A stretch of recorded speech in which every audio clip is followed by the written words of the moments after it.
You're listening to Flip Empire, the show committed to helping real estate entrepreneurs who want to build their empire without sacrificing their life. Your success and freedom starts now with your host, Alex Pardo. Welcome to the Flip Empire Show, my friends. Alex Pardo here. If we have never met or spoken, or you are being introduced to myself or this podcast for the first time, I'm genuinely grateful and appreciative for you to invest your time. This show has evolved throughout the years. You know, the Flip Empire Show, despite the name, I think is misleading to a certain degree because it's evolved to something much more than strategies, tactics, the X's and O's of how to be the best real estate investor you can be, regardless of the niche. You know, throughout the years, it's going on 7 years now, coming up in June, which is insane to me that I've had the privilege of hosting the show for that long. I've gotten to interview some of the brightest minds in the real estate investing space. And my aim and my goal is to continue to bring you the best of the best, people that can pour into you through this podcast so that you can live a better life and have the best profitable business that fits your lifestyle and hopefully fits your vision. So with that being said, today's episode, I think is going to be, I don't want to say it's going to be a little bit different, but I want to share with you a very simple to implement and simple to leverage framework that you can use when you're faced with those tough decisions. You know, we all have moments in our lives and in our businesses where we need to make a difficult decision. And the reason it's on my heart to share this with you is because lately I've been in a season where I've had to make a lot of difficult decisions. And it seems like sometimes having to make big, difficult decisions sometimes comes in waves. And those are opportunities that you need to lean into, not run from. And I'm going to share with you why. In addition, I've also had a lot of people in my inner circle that have come to me for counsel, and I never take that for granted. And I'm always careful and thoughtful with my feedback, with my input, with my insight and perspective, because I realize that when people give me feedback and insight, it's coming from their lens. It's coming from their life experience. It's coming from what they believe. So you need to look a little deeper whenever you do get a feedback and insight and perspective from people, and make sure that it's coming from the right place. Make sure it's coming from a person who there's a core value alignment, you trust, you respect, has walked the walk, not just talk the talk. But yeah, I've had at least a handful of conversations in the last few months with people having to make very difficult, in some cases, life-altering decisions. And I'm just very thoughtful and intentional with my responses. I seek to listen significantly more than I talk. And I want to make sure that I ask enough questions to get all of the relevant and pertinent information so that I can share with them my thoughts and perspective. And I never come from a place of, hey, this is what you should do, right? Because it's not my place to do that. In fact, a good coach, I believe, is always asking questions and leading and guiding the person to the answer that they already have inside of them. So with that as the backdrop, with now that I've laid out some context, I want to share with you a framework that I have been using for a number of years now, but I've become much more aware of this framework when it comes to arriving at the conclusion that I feel good about, right? Because oftentimes I find that people beat themselves up and don't end up making a decision, and they just prolong the inevitable, right? Like when you know you have to make a decision, but you wrestle and you grapple with it so much that you just keep kicking the can down the road. I truly believe that more times than not, more is lost by indecision than by making the wrong decision, if that makes sense, right? Just the fact that you are struggling with a decision and it's eating up your mental bandwidth and it's taking away your mind space. The equity that you have between your ears is some of the most valuable equity that you can have. And the fact that you just won't commit and make a decision because you're fearful, in all likelihood, of making the wrong decision, as counterintuitive as it sounds, is worse, in my opinion, than making the wrong decision. So what you might be faced with a difficult decision today. Maybe it's in your life, maybe it's in your business, maybe it's a relationship challenge or a decision you have to make. We make decisions on a daily basis. So this is a skill you need to continue to hone in on and develop, because every single day, from the moment you wake up to the moment you go to sleep, to the actions you take, the inactions you decide not to take, everything boils down to a decision.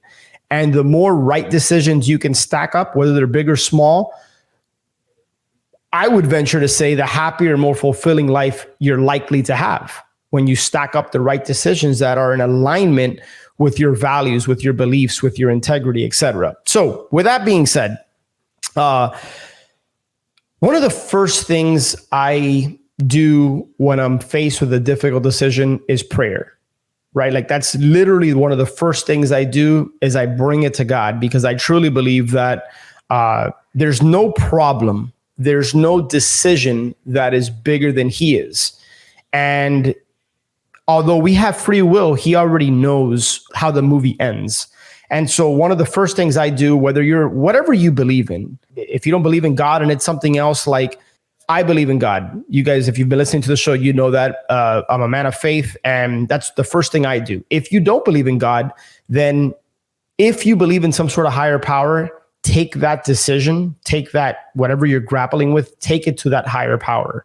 It could be, for some people, it's the universe. Whatever it is, take it to the higher power. And for you, that might mean meditation. That might mean getting out in nature, going for a think walk.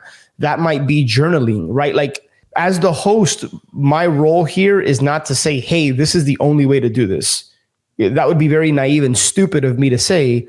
So take what serves you and leave what doesn't, right? So maybe for you, instead of prayer, maybe it's a form of journaling, right? Or maybe it's just you have wise counsel, people you can lean on and have a conversation with. By the way, that's part of it. But for me, I take it to God first. It's prayer, number one. Number two, one of the things I do, and I was recently challenged by a friend of mine who follows a similar framework, and I always play the movie forward in my head. In other words, let's say I'm faced between decision A or decision B. I will imagine the outcome if I was to decide on decision A, right? If I was to walk that path and choose A, what is likely to happen? How am I likely to feel? What do I anticipate is the outcome or the results of me making that decision? Then I do the same exact thing if I was to decide on B. If I was to make decision B the choice and walk that path, I play the movie forward. What does the end of this movie look like? What is most likely to happen and how am I most likely to feel? Then I start getting outside of myself and I start thinking about my loved ones and the people closest to me and my community. And in other words, I now start thinking about how that decision impacts my immediate inner circle, starting with family, friends, Ascend members, et cetera. Like, how does it potentially impact them? You, right? You're a big part of my life, whether you realize it or not, just the fact that you're listening to me. But how does it impact you? How does it impact those in my community and my inner circle? And then I ask, is it a decision that God would be proud of? Right. And so I start with prayer. I then think, what is the likely outcome of this? How am I going to feel? Because nothing is worth making a decision on if it's going to rob you of your inner peace. If it robs you of your inner peace, chances are it's already the wrong decision. Chances are. And then I think about others. How is me deciding A or B going to impact others? Does it have a positive impact on them? Is it neutral? Is it a negative impact on them? And by the way, if it's negative, most likely that's not the decision I'm going to choose, generally speaking. There's people that I'm so grateful for in my life that I can pick up the phone or send a text and say, hey, I'm wrestling with this. Can I bounce it off of you? I never use the phrase, let me pick your brain. I have an aversion to that type of phrasing, right? But hey, I'm wrestling with something. I value your opinion. I think you'd offer, some insight and perspective that I could use right about now. Do you have some time for me? Don't be too proud to ask, right? Because giving and receiving is a two-way street. And I've had to learn that the hard way. It's so much easier for me because of the way I'm wired to want to give and contribute and add value, as they say. And there was a time in my life when it was hard to receive. I was very quick to deflect when somebody wanted to give me praise or when somebody wanted to do something for me. And I've gotten a lot more comfortable with it because I understand without receiving, it's hard to give, right? Like it doesn't make any sense. It's a two-way street. It's a yin and a yang. And so make sure that you have wise counsel. That's part of the reason, a big part of the reason Ascend exists. It's just like a council, a community of just wise people that are there for you at the drop of a dime, drop of a hat. You pick up the phone and you can call anybody in our community. They're going to be there for you.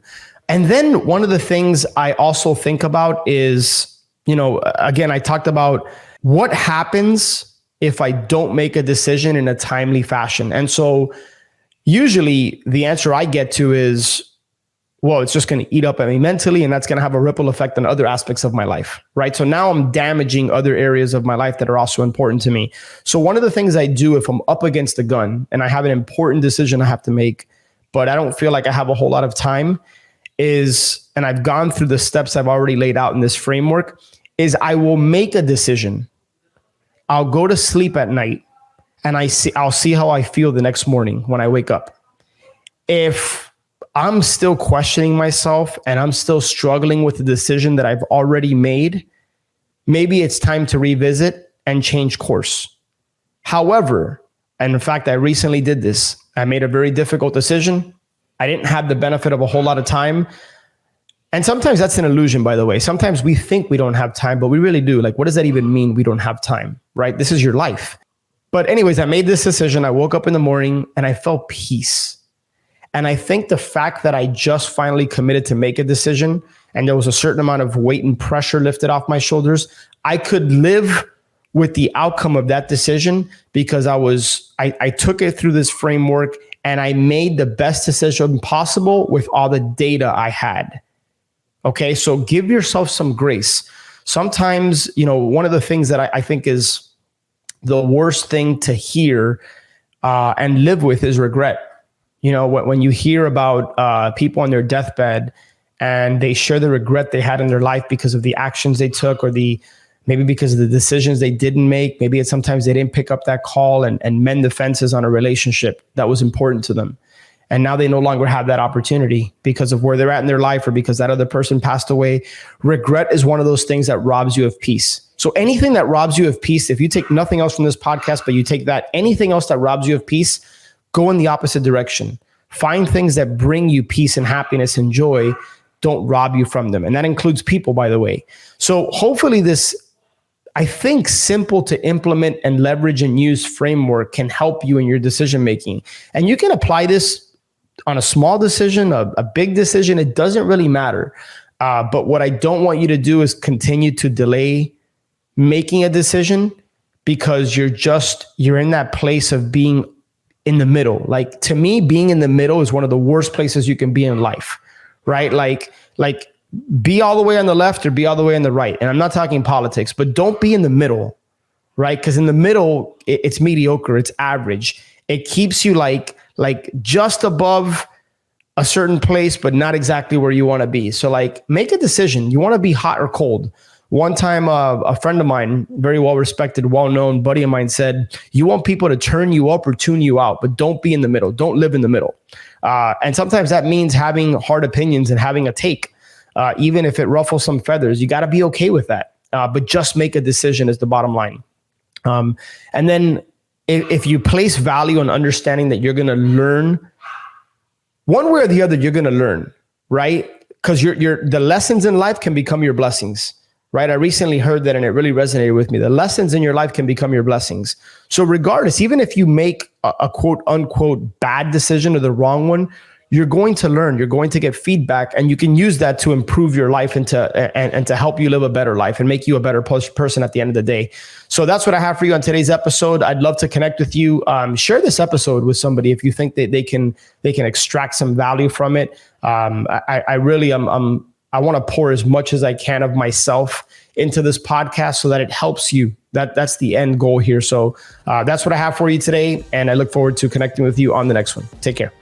All right, my friend, I hope you enjoyed that Flip Empire episode and got a lot of value out of it. Make sure to check the show notes page for any resources that were mentioned. And speaking of resources, honestly, I don't think I've done the best job of sharing with you my top curated, highly recommended tools and resources that I use in my business or have used in my business. In some cases, these are affiliate relationships with people that I highly trust and respect. And I know these tools and resources can help you and your business go to the next level. And as an ethical bribe, if you decide to try out one of these resources using my link, I will go ahead and send you an unadvertised bonus. I'll send you something of high value. All you got to do is shoot me an email, alex@flipempire.com. Go ahead and let me know that you that you tried out this resource, and however I can help you getting started with that, chances are that I know it very, very well and currently use it or have used it. So make sure to check that out, flipempire.com/resources. And if I can be of help or service to you in any way, just shoot me an email, alex@flipempire.com, and I will do anything I can for you. Have an amazing day, and I'll catch you on the next show.